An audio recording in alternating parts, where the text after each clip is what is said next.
Ready है, science का जो डर है बिल्कुल आप लोग निकाल दीजिए। तो आ जाइए, मैं आप लोगों को दोस्तों सभी प्रीवियस ईयर के क्वेश्चंस करवाने वाला हूं। ऑलमोस्ट आपका दोस्तों 10 दिन में हम लोग क्वेश्चन कर लेंगे, मतलब 600-700 क्वेश्चन कर लेंगे हम लोग। और इन 600-700 क्वेश्चन में आप लोग के रिसेंट ईयर्स में जो भी आप लोगों के साइंस के क्वेश्चन आए सारे कवर हो जाएंगे। फिर आप लोगों को कभी भी प्रॉब्लम नहीं आएगी। एक क्वेश्चन समझोगे एग्जाम में, वैसा दूसरा क्वेश्चन आता है तो आप लोग इजीली सॉल्व कर लोगे। साइंस की यही खास बात होती है कि इसमें कॉन्सेप्ट पे ध्यान देना पड़ता है। और आज मैं आप लोगों को ऐसे नहीं भेजूंगा, बहुत सारे क्वेश्चन करवा के भेजूंगा जिससे आपको कॉन्फिडेंस आए कि हाँ सर मजा आ रहा है मेरे को, तो चलो आ जाओ। तो कॉन्सेप्ट आपके प्रीवियस ईयर एमसीक्यू के फायदे क्या होंगे दोस्तों, सारे कॉन्सेप्ट आप लोगों को रिकॉल्स हो जाएंगे। अच्छा इसमें ये कॉन्सेप्ट लगता है, इसमें ये कॉन्सेप्ट लगता है, इसमें ये। दूसरी इंपॉर्टेंट चीज हम लोग बात करें, आप लोग जो भी सिली मिस्टेक एग्जाम में करते हो वो आप लोगों को यहीं पर पता पड़ जाएगी। समझ में आ रही है बात को। नेक्स्ट बात करते हैं दोस्तों, आप लोगों का कंप्लीट रिवीजन हो जाएगा। जो स्टूडेंट्स मान लो पहले भी पढ़ रखा है तो रिवीजन भी हो जाएगा आप लोगों का। नेक्स्ट बात करते हैं दोस्तों, ब्रेन की प्रैक्टिस तो होगी, क्योंकि आप लोगों को यहां पर न्यूमेरिकल्स भी देखने को मिलेंगे और थोड़ा सा दिमाग आपका चलेगा, सारी आप लोग की चीज होगी। और नेक्स्ट है आप लोग को सेल्फ एनालिसिस होगा। हाँ कि सर मैं तो बिना ऐसे ही जा रहा था एग्जाम में, बिना तैयारी के, मैं तो ऐसे ही जा रहा था बिना तैयारी के, लेकिन आपने ये बता दिया। ठीक है, क्लियर है क्या दोस्तों। तो आई थिंक ये सारे के सारे पॉइंट्स क्लियर है। तो आ जाइए स्टार्ट कर दें। तो मैं आप लोगों को किस प्रकार करवाने वाला हूं सुन लो। आप लोगों के पास में 10 दिन का समय है। तो मैं आप लोगों को पहले फिजिक्स के प्रैक्टिस सेट कराऊंगा, 2-3 क्लास में पहले फिजिक्स के क्वेश्चन करवाऊंगा जितने मैक्सिमम पॉसिबल है। फिर 2-3 क्लास में केमिस्ट्री के करा दूंगा और 2-3 क्लास में हम लोग बायोलॉजी के कर लेंगे। समझ में आ रही है बात को। तो प्रैक्टिस सेट कल से स्टार्ट हो रहा है सुबह 9:30 बजे से। और आप लोग दोस्तों निश्चिंत रहिए, सभी प्रकार के क्वेश्चंस आपके इसमें कवर हो जाएंगे, टेंशन की बात नहीं है। अब मैं आप लोगों को कुछ बता दूं, अब जब भाई इतने बच्चे लाइव आए हो तो आपको यह भी बता दूं एग्जाम में किस प्रकार के क्वेश्चन आते हैं। क्या 2018-2019 के क्वेश्चन करा दूं क्या, फिजिक्स के, केमिस्ट्री के, बायोलॉजी के। चलिए आ जाइए, अब क्वेश्चन स्टार्ट करते हैं। रोज सुबह 9:30 बजे क्लास होगी, मिस नहीं करनी है, रोज सुबह 9:30 बजे होगी। चलो आ जाओ, पहला क्वेश्चन स्टार्ट करते हैं। पहला क्वेश्चन स्टार्ट हम लोग करने जा रहे हैं।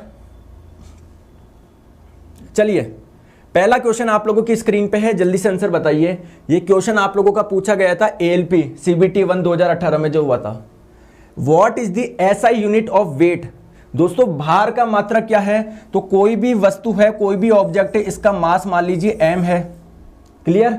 तो भार क्या होता है, वेट क्या होता है, इस पे नीचे की ओर लगने वाला फोर्स, यानी वेट भी क्या है, एक प्रकार का फोर्स है, एक प्रकार का बल है। और फोर्स को किस में नापते हो, न्यूटन में नापते हो। राइट आंसर कौन सा हो जाएगा, ऑप्शन नंबर बी आ जाएगा।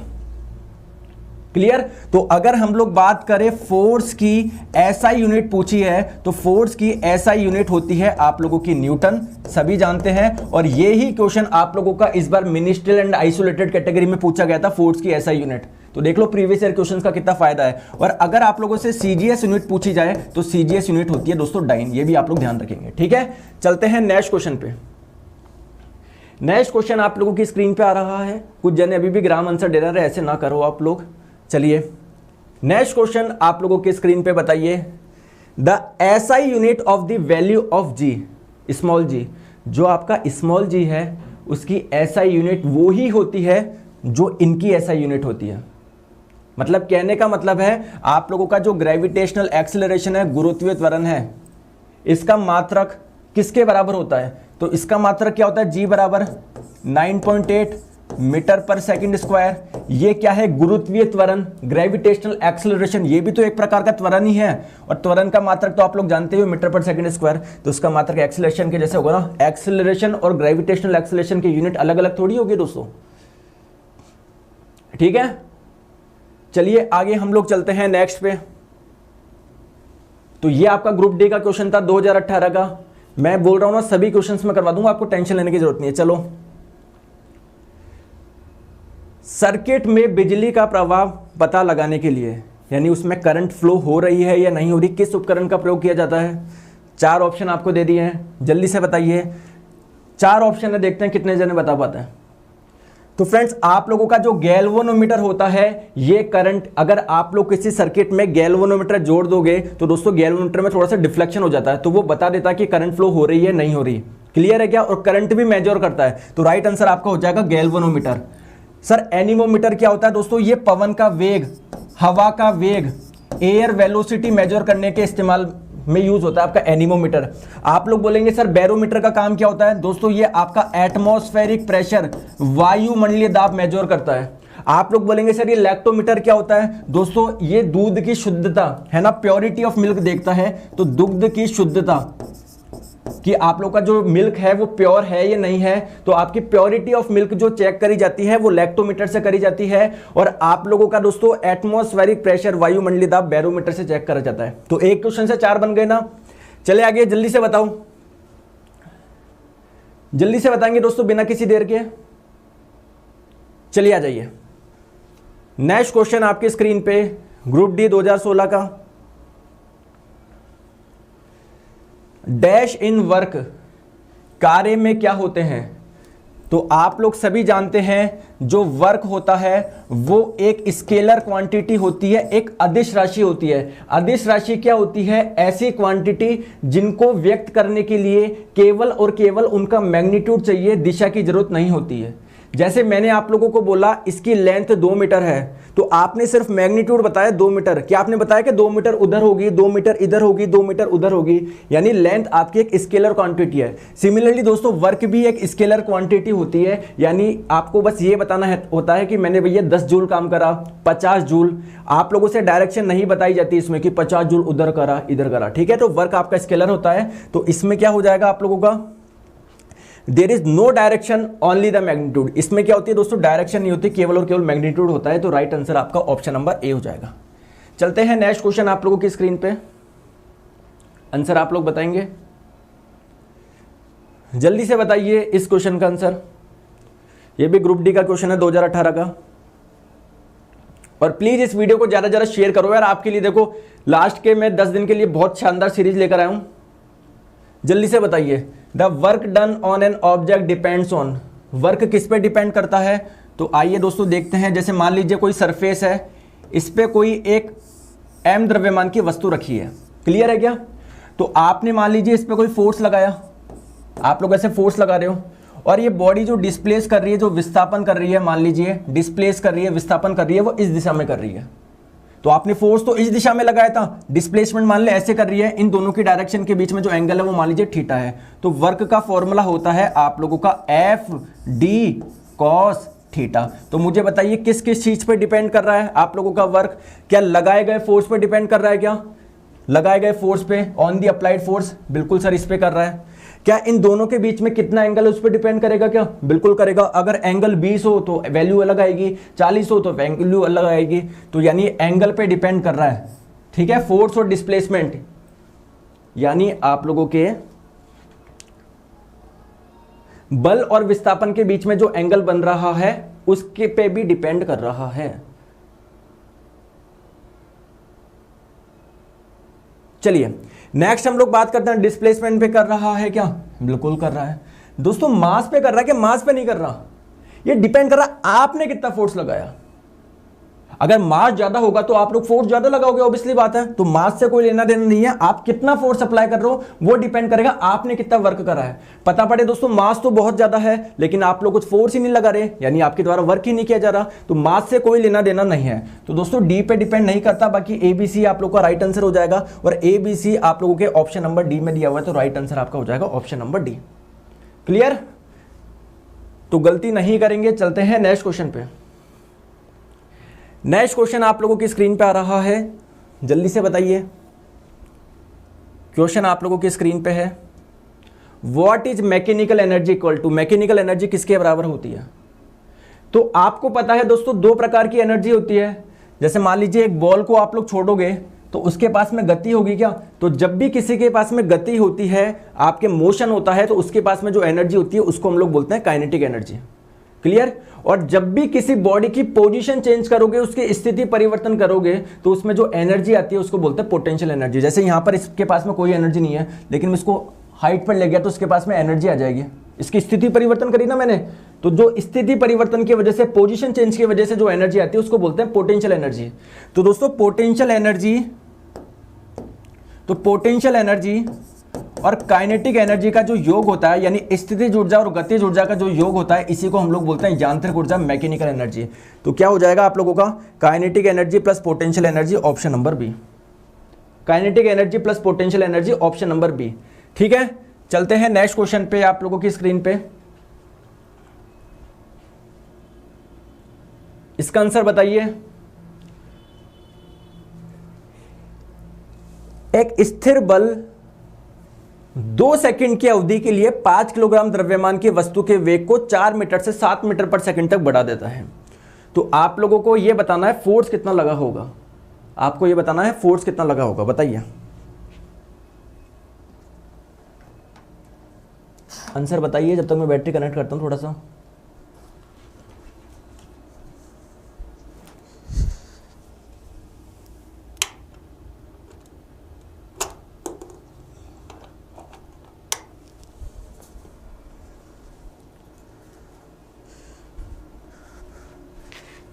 चलिए बताइए, चलिए आइए सॉल्व करते हैं इसको। तो फ्रेंड्स मान लेते हैं कि कोई आप लोगों की m मास की कोई बॉडी थी, कितना मास दिया हुआ है 5 किलोग्राम। आपने कोई इस पे फोर्स लगाया जिससे 2 सेकंड में इसकी वेलोसिटी 4 से 7 हो गई। जैसे मान लो पहले 4 मीटर पर सेकंड से मोशन कर रहा था, आपने और फोर्स लगाया तो आपने कितना कर दिया, 2 सेकंड में इसकी वेलोसिटी 7 मीटर पर सेकंड कर दी। तो फोर्स क्या होता है सर, मास इंटू एक्सेलरेशन होता है। मास कितना दिया हुआ है, द्रव्यमान 5 किलोग्राम दिया हुआ है। एक्सेलरेशन क्या होता है, rate of change of velocity, यानी वेग में परिवर्तन की दर, यानी कितना वेग में परिवर्तन हुआ, 4 से 7 कर दिया सर, 3 का परिवर्तन हो गया। और कितने समय में हुआ, 2 सेकंड में। तो ये आपका एक्सेलरेशन आ गया। तो 5 3 या 15, 15/2 7.5 आपका आंसर हो जाएगा, ऑप्शन नंबर सी। ठीक है, सिंपल क्वेश्चन है, कोई समस्या नहीं है। चलिए नेक्स्ट क्वेश्चन पे चलते हैं। आज ये थोड़ा रिमोट खराब हो रहा है तो इसलिए स्लाइड चेंज में थोड़ा सा टाइम लग रहा है। चलिए आंसर बताइए। ये आरआरबी जेईई का क्वेश्चन है, केमिस्ट्री का क्वेश्चन है। Isotopes of hydrogen deuterium contain, मतलब बोला जा रहा है कि जो हाइड्रोजन का एक आइसोटोप है ड्यूट्रियम, इसमें क्या क्या होते हैं जरा बताइए। 4 ऑप्शंस आप लोगों को दिए हुए हैं, 4 ऑप्शन आपको दिए हुए हैं, जल्दी से बताइए। तो सबसे पहले समझते हैं आइसोटोप्स होते क्या हैं, समस्थानिक होते क्या हैं। जैसे हाइड्रोजन के 3 समस्थानिक होता है, एक होता है 1H1, एक होता है 1H2, एक होता है 1S3। ठीक है, इसको बोलते हैं प्रोटियम, इसको बोलते हैं ड्यूट्रियम, इसको बोलते हैं ट्रिटियम। आप लोगों को पहले यह बताना है आइसोटोप्स होते क्या है। दोस्तों आइसोटोप्स वो होते हैं जिनके एटॉमिक नंबर तो सेम होते हैं। दोस्तों जिनमें नीचे वाला नंबर लिखा होता है ना, इसको बोलते हैं एटॉमिक नंबर, यानी परमाणु क्रमांक। तो इन सभी में नंबर सेम है क्या, यानी इन तीनों के एटॉमिक नंबर परमाणु क्रमांक समान है। कितने हैं, 1 1 1 है। और जो ऊपर वाली नंबर लिखी होती है इसको हम लोग बोलते हैं मास नंबर, द्रव्यमान संख्या। तो आप लोगों के दोस्तों ऐसे एलिमेंट या ऐसे 3 परमाणु जिनके परमाणु क्रमांक तो समान है लेकिन द्रव्यमान संख्या अलग अलग होती है, इसको हम लोग बोलते हैं आइसोटोप समस्थानिक। तो कौन से आइसोटोप्स की बात कर रहा है ये, ड्यूट्रियम की बात कर रहा है। तो ड्यूट्रियम होता है आपका 1H2। तो बोला जा रहा है इसमें क्या होते हैं क्या नहीं। दोस्तों नीचे वाला नंबर होता है आप लोगों का, इसको बोलते हैं एटॉमिक नंबर, हिंदी में बोलते हैं परमाणु क्रमांक। आप लोग बोलेंगे परमाणु क्रमांक क्या होता है, तो परमाणु क्रमांक होता है उसमें प्रोटॉन कितने हैं, यानी इसमें आप लोगों का 1 है परमाणु क्रमांक, इसका मतलब इसमें 1 प्रोटॉन है। और ध्यान रखें दोस्तों हमेशा प्रोटॉन और इलेक्ट्रॉन की संख्या समान होती है। चलो ठीक है सर, ये समझ में आ गया। ये ऊपर वाला नंबर क्या बताता है, ये ऊपर वाला नंबर आप लोगों को बताता है प्रोटॉन प्लस न्यूट्रॉन की संख्या, प्रोटॉन प्लस न्यूट्रॉन की संख्या। तो आ जाइए, किस में पूछा जा रहा है, ड्यूट्रियम में। तो जल्दी से मुझे बताइए ड्यूट्रियम में प्रोटॉन कितने हैं। ये नीचे वाला नंबर क्या होता है सर, प्रोटॉन होता है। तो 1 प्रोटॉन है, और जितने प्रोटॉन होते हैं उतने ही इलेक्ट्रॉन होते हैं, यानी प्रोटॉन 1 है, इलेक्ट्रॉन भी 1 है। न्यूट्रॉन का भी पता लगाना है ना, तो प्रोटॉन प्लस न्यूट्रॉन कितने हैं, आप लोगों के 2 हैं। प्रोटॉन आपका कितना है, 1 है, तो न्यूट्रॉन कितना हो गया, 1 हो गया। तो यानी दोस्तों इसमें प्रोटॉन भी 1 है, इलेक्ट्रॉन भी 1 है, न्यूट्रॉन भी 1 है। क्या आंसर हो जाएगा, 0 न्यूट्रॉन, गलत। 1 प्रोटॉन एंड 1 न्यूट्रॉन बिल्कुल सही है। 1 इलेक्ट्रॉन एंड 2 गलत है। 1 न्यूट्रॉन एंड 2 नहीं, ऑप्शन नंबर बी आपका करेक्ट आंसर हो जाएगा। ठीक है, ऑप्शन नंबर बी। ठीक है, सभी के आंसर्स आ गए, बहुत अच्छी बात है। और आपको हर क्लास की पीडीएफ मिलेगी, टेंशन मत लिया करो आप, हर क्लास की पीडीएफ मिलेगी आपको। नेक्स्ट क्वेश्चन आप लोगों की स्क्रीन पे आंसर आप लोग बताएंगे, जल्दी से बताइए। क्वेश्चन आपकी स्क्रीन पे है कि निम्न में से कौन सा ऑक्साइड अम्लीय नहीं है। आपको पता है कोई कंपाउंड या तो एसिडिक होता है, अम्लीय होता है, या बेसिक होता है, क्षारीय होता है। सर पता कैसे लगेगा? दोस्तों एक ही चीज है कि जो नीले लिटमस पेपर को आपके रेड में कन्वर्ट कर दे वो आपका एसिड होगा। लेकिन क्या हमको एग्जाम में लिटमस पेपर दिए जाएंगे क्या और डाल के देखना पड़ेगा कि नहीं सर? फिर कैसे पता लगाएं? आ जाओ, सिंपल सी ट्रिक है, ध्यान रखिए दोस्तों। जितने भी मेटल्स होते हैं, जितने भी धातु होते हैं, जितने भी मेटल होते हैं, जितने भी धातु होते हैं, उनके जो ऑक्साइड्स होते हैं वो कौन सी नेचर के होते हैं? वो क्षारीय प्रकृति के होते हैं, वो बेसिक नेचर के होते हैं। और जितने भी आप लोगों के नॉन मेटल होते हैं, जितने भी नॉन मेटल होते हैं, जितने भी अधातु होते हैं, उनके जो ऑक्साइड्स होते हैं वो आप लोगों के क्या होते हैं? अम्लीय प्रकृति के होते हैं, एसिडिक नेचर के होते हैं। सर समझ में नहीं आया? जैसे मैं आप लोगों को बोलूं दोस्तों, नाइट्रोजन क्या होता है? मेटल होता है या नॉन मेटल होता है? नाइट्रोजन आपका होता है नॉन मेटल। तो नाइट्रोजन के जो भी ऑक्साइड है आपका दोस्तों नाइट्रोजन डाइऑक्साइड हो गया। या जैसे मैं आपको बोलूं सल्फर क्या है? सल्फर आपका नॉन मेटल है। तो सल्फर के जितने भी ऑक्साइड, जैसे मान लो सल्फर डाइऑक्साइड, सल्फर ट्राइऑक्साइड, ये सारे के सारे अम्लीय होंगे। दोस्तों कार्बन क्या है? कार्बन भी आपका नॉन मेटल है। तो कार्बन के जो ऑक्साइड होंगे, कार्बन डाइऑक्साइड, ये भी आपका क्या होगा? अम्लीय होगा। कार्बन मोनोऑक्साइड, ये भी क्या होगा? अम्लीय होगा। अब मुझे एक चीज बताओ, आपको 4 ऑप्शन दिए हुए हैं कि इनमें से कौन सा ऑक्साइड अम्लीय नहीं है। ध्यान रखिए दोस्तों, एक चीज देखिए, एक चीज बताता हूं मैं आप लोगों को। सबसे पहले आप लोगों को पता लगाना है कि इनमें से नॉन मेटल कौन कौन से हैं। देखिए पीरियोडिक टेबल में जो लेफ्ट में होते हैं इनको हम लोग बोलते हैं मेटल यानी धातु, और जो आप लोगों के राइट में होते हैं इनको हम लोग बोलते हैं नॉन मेटल यानी अधातु। तो आप लोग मुझे बताइए, आपका कार्बन क्या है? ऑप्शन में दिया हुआ था ना, ये आपका नॉन मेटल है। नाइट्रोजन आपको दिया हुआ था, ऑक्सीजन और सल्फर आपको दिया हुआ था। ठीक है, तो दोस्तों जितने भी नॉन मेटल होते हैं उसके ऑक्साइड्स क्या होते हैं? अम्लीय होते हैं। अब आप लोग बोलोगे कि सर जो चारों ऑप्शन दिए हुए थे वो सारे के सारे नॉन मेटल के ऑक्साइड ही तो थे। कार्बन भी नॉन मेटल है, सल्फर भी नॉन मेटल है, सल्फर भी नॉन मेटल है, नाइट्रोजन भी नॉन मेटल है, तो सारे नॉन मेटल की तो ऑक्साइड है। और सर सारे आप लोगों के अम्लीय होने चाहिए, बिल्कुल सही बात है। लेकिन दोस्तों ध्यान रखिए, आप लोगों का जो कार्बन डाइऑक्साइड है क्या ये भी नॉन मेटल का ऑक्साइड है? क्या ये भी अम्लीय होना चाहिए? क्या ये भी अम्लीय है? लेकिन दोस्तों कार्बन मोनोऑक्साइड क्या होता है? ये होना तो अम्लीय चाहिए, लेकिन ये बहुत कम अम्लीय होता है, बहुत कम आपका एसिडिक होता है, इसलिए हम लोग इसको ऑलमोस्ट उदासीन मानते हैं। तो ये तो आप लोगों के अम्लीय हो जाएंगे, और आप लोगों का कार्बन मोनोऑक्साइड बहुत कम अम्लीय होता है, इसको हम लोग ऑलमोस्ट उदासीन मानते हैं। तो राइट आंसर आप लोगों का हो जाएगा ऑप्शन नंबर ए। मेरी बात समझ में आ गई क्या? क्लियर है? तो ध्यान आप लोग रखेंगे। चलिए नेक्स्ट क्वेश्चन पे चलते हैं। आप लोगों की स्क्रीन पे ये आपके ग्रुप डी का क्वेश्चन था। चलिए नेक्स्ट क्वेश्चन पे चल रहे हैं, वेट करिए, आज थोड़ा सा स्लाइड हैंग कर रहा है। चलिए क्वेश्चन बताइए, ग्रुप डी 2018। क्वेश्चन आपकी स्क्रीन पे है, एन कोश में समायोजित किए जा सकने वाले इलेक्ट्रॉन की संख्या कितनी है? तो होता क्या है दोस्तों, जो आपका एटम होता है, परमाणु होता है, उसके बीच में क्या होता है? न्यूक्लियस होता है, और बाहरी कक्षाओं में इलेक्ट्रॉन चक्कर लगाते हैं, बाहरी कक्षाओं में इलेक्ट्रॉन चक्कर लगाते हैं। तो दोस्तों इसको पहला ऑर्बिट बोलते हैं, इसको दूसरा ऑर्बिट बोलते हैं, इसको तीसरा ऑर्बिट बोलते हैं, इसको चौथा ऑर्बिट बोलते हैं। समझ रहे हो क्या? लेकिन केमिस्ट्री में इनको एक अलग प्रकार से नाम दिया गया है। इसको नाम दिया गया है के शेल, इसको नाम दिया गया है एल शेल, इसको नाम दिया गया है एम शेल, इसको नाम दिया गया है एन शेल। यानी आप लोगों से एन कोश की बात कर रहा है, तो कौन सा वाला कोश होगा? पहला होगा, दूसरा होगा, तीसरा होगा, चौथा होगा? सर चौथे कोश की बात कर रहा है। तो दोस्तों किसी भी कक्षा में मैक्सिमम इलेक्ट्रॉन की संख्या क्या होती है, उसका फॉर्मूला होता है 2n²। अगर आप लोगों को के शेल में इलेक्ट्रॉन की संख्या निकालनी है तो n बराबर 1 रखिए, इसमें निकालनी है तो n बराबर 2 रखिए, इसमें निकालनी है तो n बराबर 3 रखिए, और इसमें निकालनी है तो n बराबर 4 रखो। तो आप लोगों को फ्रेंड्स n कोश में निकालनी है, यानी चौथी वाली कक्षा में निकालनी है, तो n बराबर 4 रखो, 4 का स्क्वायर 16, तो 2 × 16 आप लोग का 32 आंसर हो जाएगा। राइट आंसर आपको हो जाएगा ऑप्शन नंबर बी। क्लियर है क्या?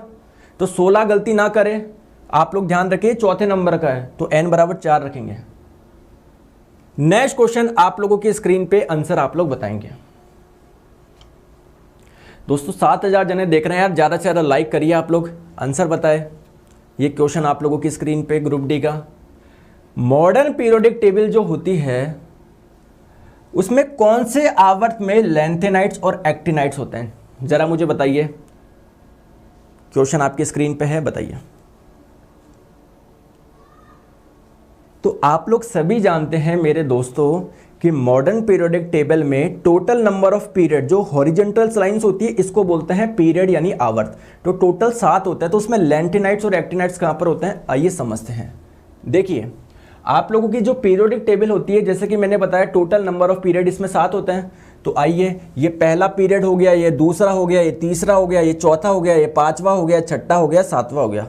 आप लोग बोलेंगे सर ये 8वां या 9वां है क्या? नहीं दोस्तों, इसके पीछे की कहानी क्या है, देखिए 57 आप लोगों का जो एटॉमिक नंबर होता है, परमाणु क्रमांक, वो लैंथेनम का होता है।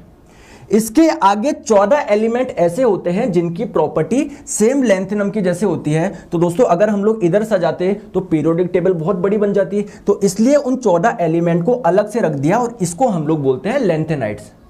सिमिलरली यहां पर जो 89 आपका एटॉमिक नंबर होता है वो होता है आपके एक्टिनियम का, और इसके आगे 14 एलिमेंट ऐसे होते हैं जिनकी प्रॉपर्टी सेम एक्टिनियम के जैसे होती है, इसलिए उनको हम लोग आगे रख देते हैं, तो इसको बोलते हैं एक्टिनाइट्स। क्लियर? लेकिन दोस्तों ये निकले कहां से? ये आप लोग के 14 सर यहीं से निकले हैं और ये 14 यहीं से निकले हैं, तो यानी ये वाला पीरियड कौन सा हो जाएगा, 6ठे नंबर का, और ये वाला आपका जो है कहां से निकला है, यहां से। तो यानी एक्टिनाइट्स पाए जाते हैं आपके 7th आवर्त में और आपके लैंथेनाइट्स 6th आवर्त में, यानी 6th पीरियड में। तो क्या आंसर आप लोगों का हो जाएगा, जल्दी से मुझे बताइए आंसर क्या हो जाएगा आप लोगों का। तो आपके लैंथेनाइट्स तो हो जाएगा दोस्तों 6th पीरियड में और वो आपके एक्टिनाइट्स हो जाएंगे 7th में। तो 6 और 7 आप लोगों का राइट आंसर हो जाएगा, 6 और 7, option number D, option number D. चले आगे, चलिए नेक्स्ट क्वेश्चन पे चलते हैं। आप लोगों की स्क्रीन पे आंसर आप लोग बताएंगे।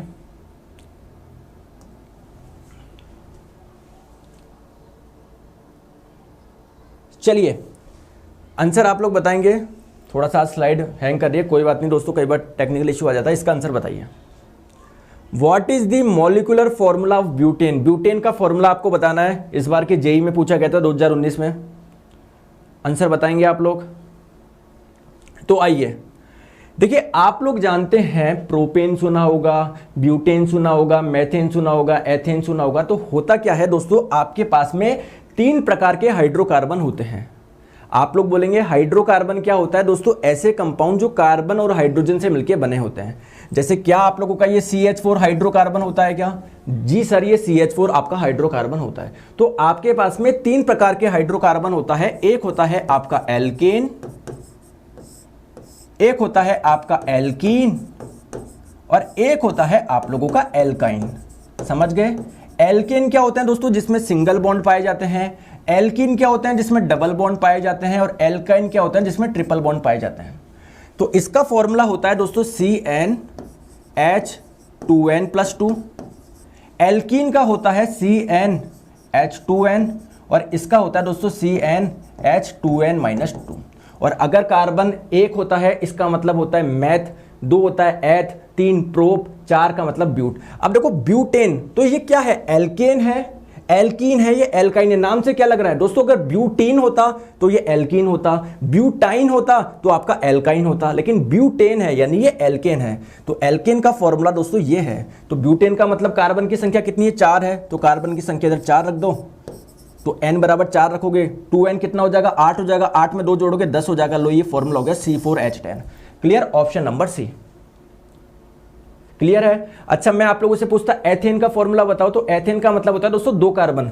तो देखो n बराबर इधर 2 रखोगे, 2n कितना हो जाएगा, 6 हो जाएगा, 6 में 2 जोड़ोगे 8 आ जाएगा। तो 6,2H8 ये आपका एथेन का हो जाएगा, ये आपका ब्यूटेन का हो जाएगा। क्लियर? कोई समस्या किसे दोस्तों, सॉरी 6 आएगा। मैंने आपसे एथेन का पूछा था, तो n बराबर 2 रखोगे, 2 × 2 4, 4 + 2 6, तो C2H6 आपका एथेन का हो जाएगा। और आपका ब्यूटेन का क्या हो जाएगा, C4H10। ठीक है, चले आगे नेक्स्ट क्वेश्चन पे चलते हैं आप लोगों के स्क्रीन पे। तो गलती आप लोग बिल्कुल भी ना करेंगे। नेक्स्ट क्वेश्चन आप लोगों की स्क्रीन पे, आंसर आप लोग बताएंगे। दोस्तों बिल्कुल बेसिक से बताऊंगा, टेंशन मत लेना। देखो आप लोगों को एक रिएक्शन दे रखी है कि Fe प्लस कॉपर सल्फेट मतलब Fe प्लस CuSO4 की आप लोगों ने अभिक्रिया करवाई, तो आप लोगों को कुछ इस प्रकार मिला है। तो ये कौन सी रिएक्शन के एग्जाम्पल है, कौन सी रिएक्शन का एग्जाम्पल है, जल्दी से मुझे बताइए। तो फ्रेंड्स आप लोग की जो रिएक्शन होती है वो अलग अलग प्रकार की होती है। सबसे पहले मुझे बताइए, रिएक्शन में दो चीज होती है, एक तो होते हैं दोस्तों रिएक्टेंट जिसको हम लोग बोलते हैं अभिकारक, और एक होता है आपका प्रोडक्ट यानी उत्पाद। अब दोस्तों पॉसिबिलिटी क्या क्या हो सकती है, जैसे मान लीजिए आप लोगों का एक रिएक्टेंट था, अभिक्रिया कुछ इस प्रकार से हुई कि वो दो पार्ट में टूट गया, तो इसको हम लोग बोलते हैं डीकंपोजिशन रिएक्शन यानी दोस्तों विघटन अभिक्रिया। लेकिन क्या यहां पर टूट रहा है क्या? नहीं सर, दो चीज थी, दो ही चीज बन रही है। एक होती है दोस्तों आपकी कॉम्बिनेशन रिएक्शन, जैसे मान लीजिए आप लोगों का कार्बन और आपका ऑक्सीजन मिलके क्या बना रहा है, कार्बन डाइऑक्साइड। तो ये अभिक्रिया कौन सी है? कॉम्बिनेशन, कि जब दो रिएक्टेंट मिलकर एक सिंगल प्रोडक्ट में कन्वर्ट हो जाते हैं तो उसको बोलते हैं कॉम्बिनेशन। तो यहां तो कॉम्बिनेशन में नहीं हो रहा दोस्तों, यहां पर आपका हो रहा है, देखो आप लोगों का आयरन यहां पर था और आपका कॉपर सल्फेट ये था, तो दोस्तों आयरन आपका आ गया यहां पर, कॉपर को कर दिया अलग, यानी डिस्प्लेस कर दिया ना, जगह आपकी विस्थापित कर दी। तो ये आप लोग के दोस्तों डिस्प्लेसमेंट रिएक्शन है। दोस्तों ऑप्शन नंबर डी की जो इंग्लिश है थोड़ी सी गलत है, इसको डिस्प्लेसमेंट रिएक्शन कर लो, है ना, इसको डिस्प्लेसमेंट रिएक्शन कर लो, डिस्प्लेसमेंट। तो राइट आंसर आपका ऑप्शन नंबर डी आ जाएगा। क्लियर है? चलिए नेक्स्ट क्वेश्चन पे चलते हैं। आप लोगों की स्क्रीन पे आंसर आप लोग बताएंगे। Delivers food to all parts of plant, plant के पूरे पार्ट में फूड को कौन डिलीवर करता है? यहां पर फूड का मतलब क्या है, आइए देखते हैं। आप लोगों को पता है दोस्तों पौधे अपना खाना खुद बनाते हैं, इस प्रक्रिया को हम लोग बोलते हैं फोटोसिंथेसिस। फोटोसिंथेसिस में क्या होता है दोस्तों, आपके जो प्लांट्स होते हैं आपके कार्बन डाइऑक्साइड प्लस जड़ों से, रूट से वाटर लेते हैं और किसका निर्माण करते हैं दोस्तों, ग्लूकोज का निर्माण करता है, ग्लूकोज, जिसका फॉर्मूला होता है C6H12O6, और साथ में ऑक्सीजन गैस रिलीज करते हैं। दोस्तों ये जो ग्लूकोज होता है ना, ये ही आप लोगों के फूड का मतलब आपके प्लांट्स का फूड होता है, पौधों का भोजन होता है। लेकिन ये फूड आप लोगों का बनता कहां पर है, पत्तियों में बनता है। जैसे मान लीजिए आप लोगों का बहुत बड़ा कोई पेड़ है, ये इसकी पत्ती है, मान लो इसकी पत्तियां है, तो ये आप लोगों की पत्तियों में क्या बन गया, ग्लूकोज का निर्माण हो गया। लेकिन इस पत्ती से क्या पूरे पार्ट में आप लोगों को पहुंचाना है क्या, तो वो कौन करता है, तो दोस्तों फूड से ध्यान रखो, फ्लोएम, ठीक है, तो फ्लोएम करता है ये काम। ये काम कौन करता है, फ्लोएम करता है। तो राइट आंसर आपका हो जाएगा ऑप्शन नंबर बी। और आप लोगों को पता है दोस्तों जो आपकी जड़ें होती है उससे पानी आता है, और आपके सॉइल में जो इंपॉर्टेंट न्यूट्रिएंट होते हैं वो भी जड़ों के माध्यम से आता है। तो उसको ऊपर कौन लेकर आता है? अगर आप लोगों से पूछे वाटर को और मिनरल्स को कौन ट्रांसपोर्ट करता है, देखो फ्लोएम क्या करता है, ये तो फूड का ट्रांसपोर्ट करता है। अगर आप लोगों से पूछे वाटर यानी जल और मिनरल्स यानी खनिज एंड मिनरल्स यानी खनिज का ट्रांसपोर्ट कौन करता है, तो दोस्तों ये काम करता है आपका जाइलम। ठीक है, तो दोनों याद रखिए, बहुत क्वेश्चन आता है जाइलम और फ्लोएम से। तो इसका राइट आंसर हो जाएगा दोस्तों फ्लोएम, ऑप्शन नंबर बी। अरे दोस्तों मजा आ रहा है क्या यार, लाइक तो बनता है। क्लियर? चले, तो आप लोगों को साइंस में 1% भी दिक्कत आने वाली नहीं है, टेंशन मत लो। रोज सुबह 9:30 बजे क्लास होगी आपकी। नेक्स्ट आपकी स्क्रीन पे आंसर आप लोग बताएंगे, जल्दी से बताइए। एक नवजात बालिका, चलिए देखते हैं कितने जने खुद से आंसर बता पाते हैं। पहले आप लोग आंसर बताइए, एएलपी में क्वेश्चन पूछा हुआ, बताइए। एक नवजात बालिका की कोशिकाओं में गुणसूत्र का कौन सा संयोजन होता है? 4 ऑप्शन आपको दे रखे हैं, जल्दी से बताइए।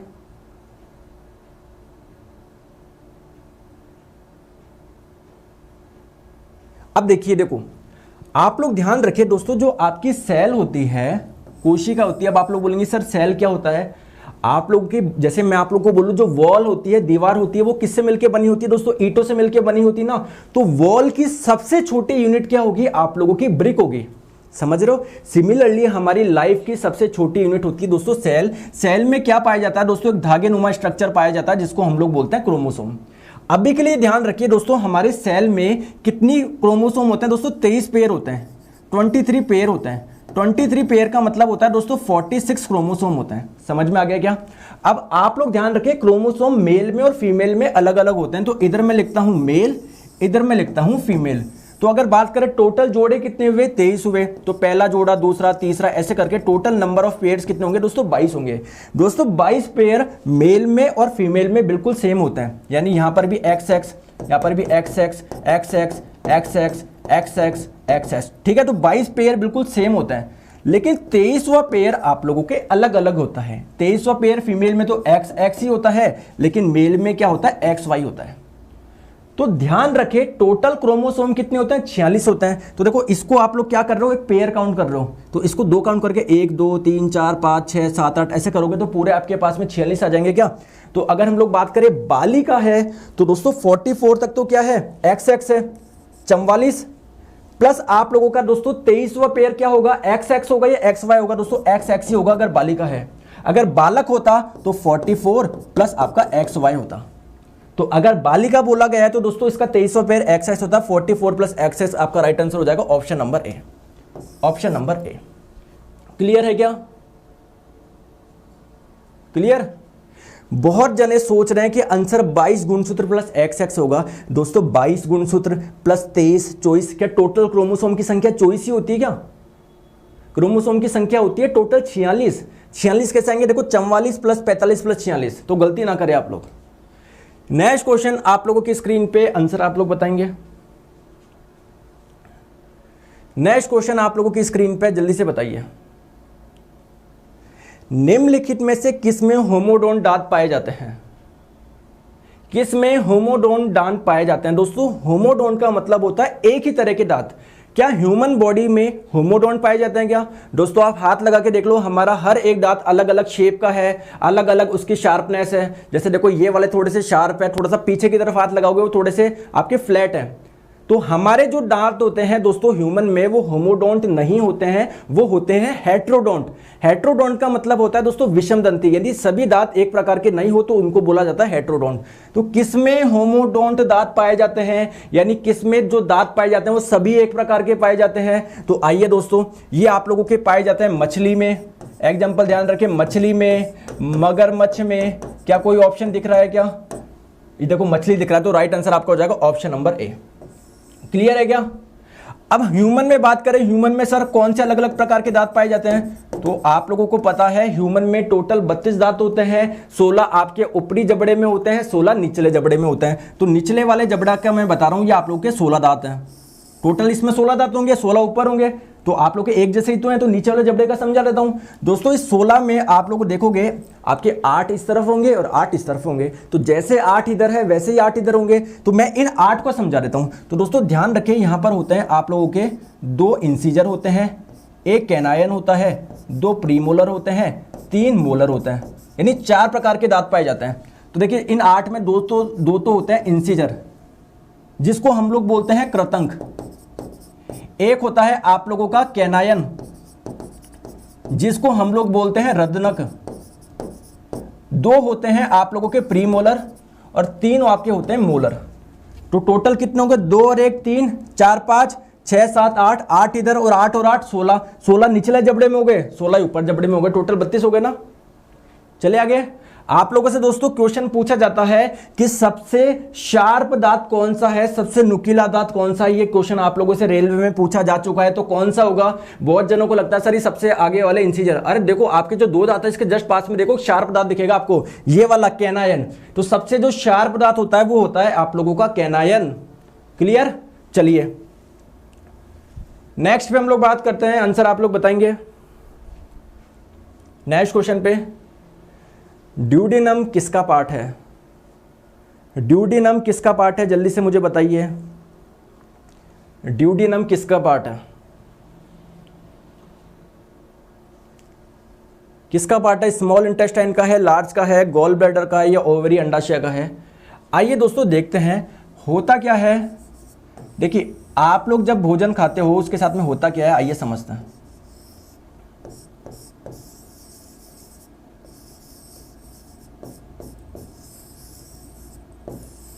देखो समझो मेरी बात, देखो आप लोग फूड लेते हो, सबसे पहले जाता है दोस्तों माउथ में, माउथ से आता है नीचे, इसको बोलते हैं ग्रास नली। दोस्तों ये होता है आपका स्टमक यानी आमाशय। स्टमक से दोस्तों आपका आता है स्मॉल इंटेस्टाइन में, छोटी आंत में। तो ये जो आप लोगों का दोस्तों ड्यूडेनम होता है वो आपका स्मॉल इंटेस्टाइन का पार्ट होता है।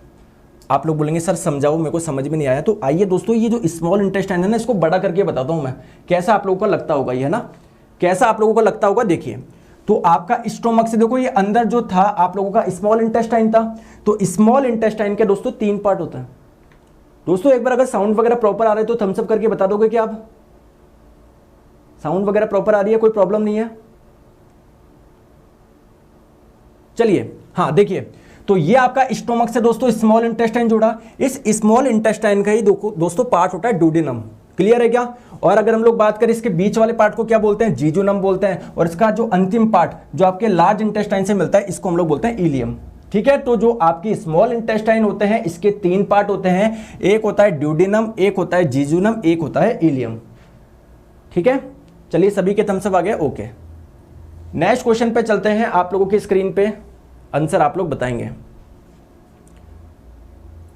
Dash is not a plant hormone, इनमें से कौन सा प्लांट हार्मोन नहीं है? दोस्तों रोज सुबह 9:30 बजे यूट्यूब पे जुड़ जाओ, और कुछ नहीं चाहिए। आप लोगों को सारे साइंस के क्वेश्चन करवा दूंगा 2018 2019, आपको टेंशन की जरूरत ही नहीं है, क्वेश्चन बहुत रिपीट होता है। Dash is not a plant hormone, दोस्तों इनमें से कौन सा प्लांट हार्मोन नहीं है? तो दोस्तों आप लोगों को मैं बता दूं, ये जो एड्रेनलिन हार्मोन है ये हमारी ह्यूमन बॉडी में पाया जाता है, ये प्लांट में नहीं पाया जाता है। अगर आप लोगों से पूछे ये हार्मोन कौन सी ग्रंथि से निकलता है, देखिए ग्रंथि क्या होता है? ऐसे ऑर्गन, ऐसे अंग जिनसे कुछ ना कुछ सब्सटेंस निकलता है, ऐसे ऑर्गन को बोला जाता है ग्लैंड यानी ग्रंथि। और अगर इन ग्लैंड से हॉर्मोन्स निकल रहा है तो ऐसी ग्लैंड को बोला जाता है एंडोक्राइन ग्लैंड, अंतःस्रावी ग्रंथि। और अगर ग्लैंड से एंजाइम्स निकल रहे हैं तो ऐसी ग्लैंड को बोला जाता है एक्सोक्राइन ग्लैंड। यानी मैं आप लोगों को बोल रहा हूं ये एड्रेनलिन हार्मोन है तो जरूर किसी ना किसी एंडोक्राइन अंतःस्रावी ग्रंथि से निकला होगा। तो जो एड्रेनलिन हार्मोन है किससे निकलता है? एड्रिनल ग्लैंड से निकलता है।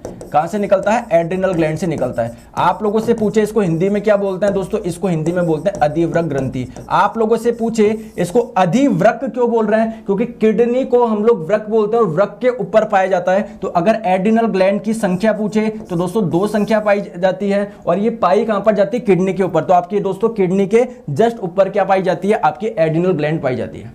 ठीक है, तो फ्रेंड्स चलते हैं नेक्स्ट पे, चलते हैं नेक्स्ट क्वेश्चन पे।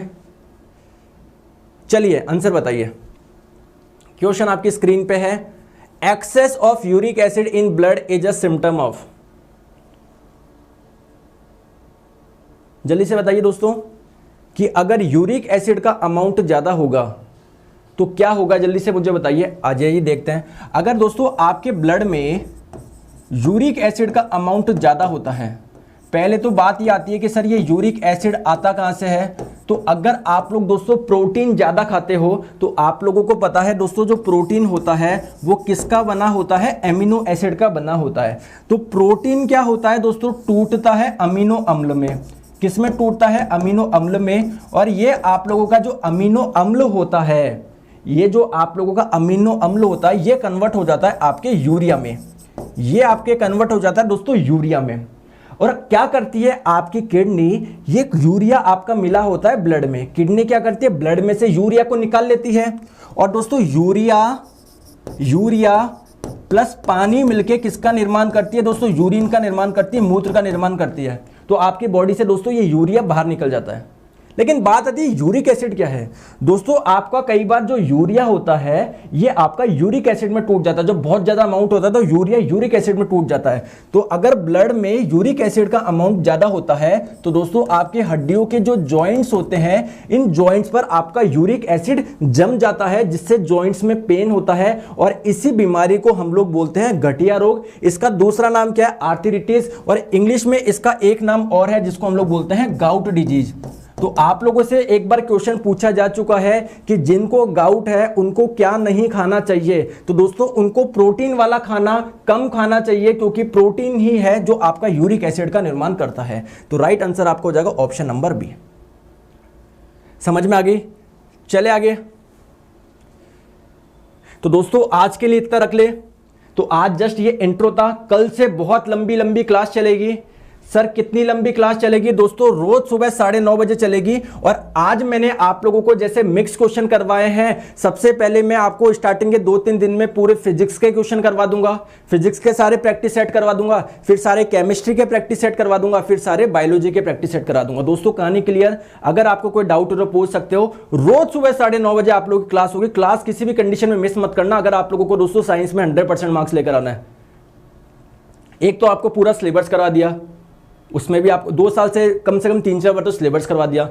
फिर भी दोस्तों लास्ट के 10 दिन बचे हैं, या आप लोग का जिनका फेज 2 भी है तो ये ना सोचे मेरा पेपर तो बहुत बाद में है। अरे आपकी जानकारी के लिए बता दूं, आपको एक्स्ट्रा टाइम मिल रहा है तो आपके कॉम्पिटिटर को भी मिल रहा है। आप एक्स्ट्रा क्या कर रहे हो? तो फेज 1 वालों के साथ में तैयारी करो। और शाम को मैं एक वीडियो डालूंगा मिनिस्ट्रियल एंड आइसोलेटेड कैटेगरी में जो साइंस के क्वेश्चन पूछे गए हैं। क्या आप लोग चाहते हो मैं उसका वीडियो डालूं? तो आज मतलब आज भी पेपर है तो आज के भी साइंस के क्वेश्चन आ जाएंगे मेरे पास में, और पहली वाली जो शिफ्टों में साइंस के क्वेश्चन आए सबका मैं एक वीडियो डाल दूंगा और आप लोग देखेंगे कितने आसान क्वेश्चन आए साइंस के। और एक भी ऐसी चीज नहीं है जो हमने क्लास में नहीं पढ़ी हो। ठीक है दोस्तों, तो बिल्कुल आप लोग थोड़ा डेडिकेटली आप लोग पढ़े। और आपकी जानकारी के लिए मैं बता दूं, मैं अनअकैडमी पे एक सीरीज और लेकर आया था जब आपके एग्जाम आए थे, साइंस के 1000 मोस्ट एक्सपेक्टेड, बिल्कुल फ्री है। ये आपकी डेली 1 PM पे होती है। आप लोग इसे भी ज्वाइन कर लो दोस्तों। 2 क्लास में आप लोग का साइंस में कोई प्रॉब्लम नहीं होगी। इसकी बहुत सारी क्लास हो चुकी है, आई थिंक 11-12 क्लास हो चुकी है, तो जल्दी से आप लोग देख लीजिएगा, 2x पे करके देख लेना। बाकी अगर आपको लाइव आना है तो 1 PM पे लाइव आ जाना, आज दोपहर 1 बजे। क्लास कहां पर मिलेगी? जब वीडियो खत्म हो जाएगा उसके नीचे कमेंट में आप लोगों को मिल जाएगी लिंक।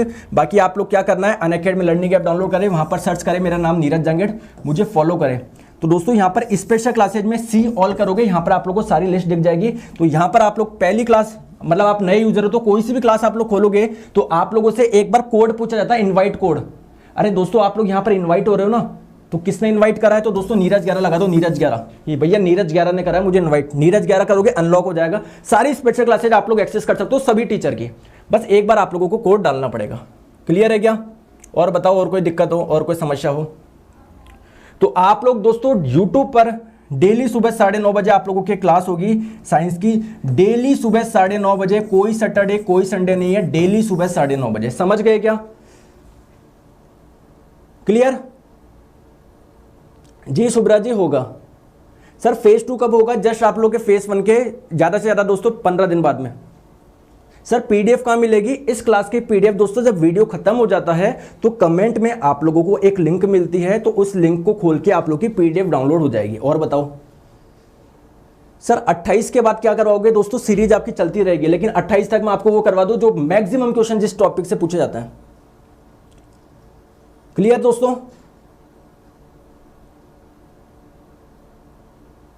और कोई डाउट हो, कोई समस्या हो, लाइक करके जाना। देखो और कुछ नहीं सर, मिक्स क्वेश्चन होंगे क्या? देखो यूट्यूब, हाँ 1 बजे जो क्लास करवाता हूं उसमें मिक्स क्वेश्चन होते हैं, और यहां पर मैं आप लोगों को दोस्तों सब्जेक्ट वाइज कराऊंगा। पहले फिजिक्स के सारे क्वेश्चन करा दूंगा, फिर केमिस्ट्री के, फिर बायोलॉजी के। ठीक है, जिससे हम लोग को जल्दी रिकवर करने में इजी रहेगा। क्लियर? सर हमारे लिए भगवान, और कोई भगवान नहीं होता, ऊपर ही है सब एक। आप लोग सिर्फ अपनी मेहनत करिए, मैं आप लोगों को जस्ट सपोर्ट कर सकता हूं, और आप लोगों की लास्ट में आप ही की मेहनत काम में आएगी। ठीक है, तो दोस्तों आज के लिए हम लोग इतना रखते हैं। Thank you so much. मिलते हैं 1 बजे वाली क्लास में अनअकैडमी पर, और सुबह 9:30 बजे आप लोग मिलेंगे दोस्तों यूट्यूब पर मेरे साथ में। समझ में आ गई बात को? तो आज के लिए इतना रखते हैं। मैंने आप लोगों को बता दिया कैसे आप लोगों की क्लास ज्वाइन करनी है। और आपकी जानकारी के लिए बता दूं दोस्तों, अगर आप लोग अनअकैडमी सब्सक्रिप्शन ज्वाइन करना चाहते हो तो कर लीजिए। 31 दिसंबर से प्राइस हाइक हो रहा है। सर क्या है अनअकैडमी सब्सक्रिप्शन? दोस्तों यहां पर मिलते हैं all courses in single subscription. जैसे आप लोग फॉर एग्जांपल एसएससी का सब्सक्रिप्शन लोगे तो एसएससी जेई की सारी क्लासेज मिल जाएगी, सीजीएल की मिल जाएगी, सीएचएसएल की। सर आपके कोर्स मिलेंगे, मेरे कोर्स तो मिलेंगे ही। अनअकैडमी पे जितने भी बैचेज चल रहे हैं सारे बैचेज आप लोग एक्सेस कर सकते हो सारे। देखो जीके के आप लोगों को 825 कोर्स है। एसएससी सब्सक्रिप्शन की बात बताऊं तो मेरे साइंस के कोर्स तो है ही दोस्तों, कंप्लीट कोर्स आपको मिल जाएंगे। तो आज ही आप लोग सब्सक्रिप्शन ले लो, क्योंकि 31 दिसंबर से आप लोगों का प्राइस हाइक हो रहा है। तो एसएससी एग्जाम में जाके गेट सब्सक्रिप्शन करेंगे। और दोस्तों ऑप्शन ये है, तो 24 महीने का आपका 7200 का है। रेफरल कोड पूछेगा है क्या, तो दोस्तों रेफरल कोड डाल दो नीरज 11, प्यारा दुलारा नीरज 11। प्रोसीड टू पे करोगे दोस्तों, ये आ जाएगी 24 महीने की पड़ जाएगी 6480 की। क्लियर है क्या? तो ये नीरज 11 लगा के आज ही कर लो, क्योंकि दोस्तों 31 दिसंबर को प्राइस हाइक हो रहा है, 31 दिसंबर को। तो thank you so much. Video को लाइक करें, शेयर करें, चैनल सब्सक्राइब जरूर करें। मिलते हैं अनअकैडमी पे दोपहर 1 बजे और आप लोग का सुबह 9:30 बजे यहां पर धमाके के साथ में। ठीक है, ओके दोस्तों। आज 1 PM एंड 4 PM सारी क्लास होगी अनअकैडमी पे, जो चलती रहती क्लास चलेगी। हाँ 6 PM वाला भी होगा जो अपना बचा हुआ था, तो वो तो आपको पता ही है, वो बार बार क्यों बोलते हो आप।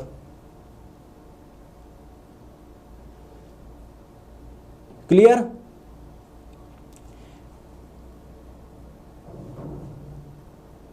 एक बजे डिटेल भी करेंगे क्या? 1 PM एंड 4 PM। अरे सारी क्लास होगी, आप आओ तो देखो अनअकैडमी पे सारी क्लास आपको मिल जाएगी। मैंने लिंक आपको इधर डाल दिया है। ठीक है, तो दोस्तों मिलते हैं 1 बजे अनअकैडमी पर।